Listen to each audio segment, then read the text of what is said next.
Комунална хигиена работи само со 30% од капацитетите. Нема камиони, нема делови за сервисирање, нема ниту нафта. Потребните набавки не се извршени во ниту еден сегмент, потврдува извор на Канал 5 од предпријатието. Дополнително, изворот кој сакаше да остане анонимен ни откри дека владе и големо незадоволство и револт кај вработените кои работат за минималец, а денеска добиле само половина од септемвриската плата, иако веќе тече октомвриската. Воедно, уште чекаат да им се исплати и минатогодишниот К15. Вработените синоќа одржали синдикален состанок на кој бил поканет и директорот Сабахадин Рустеми, но тој не се појавил.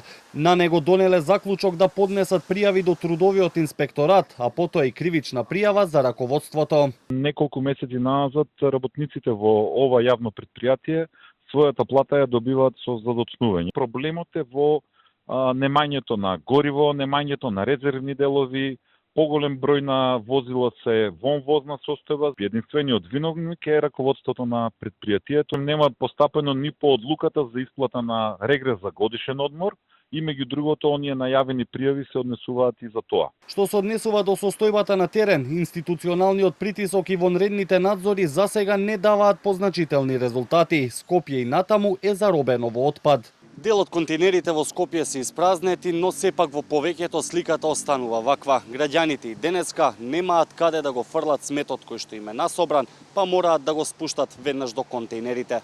Граѓаните велат метрополата никогаш не ја виделе во вакво издание, со мини депонии на секој јагол и дека според нив полека Скопје станува извор на зарази. Одвратно нешто.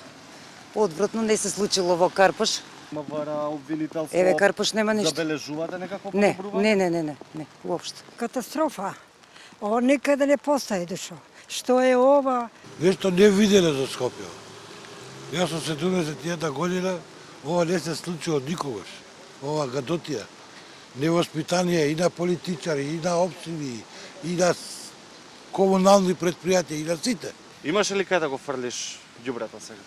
Како што гледате, не треба да зборувам многу. Самото си кажува се за себе.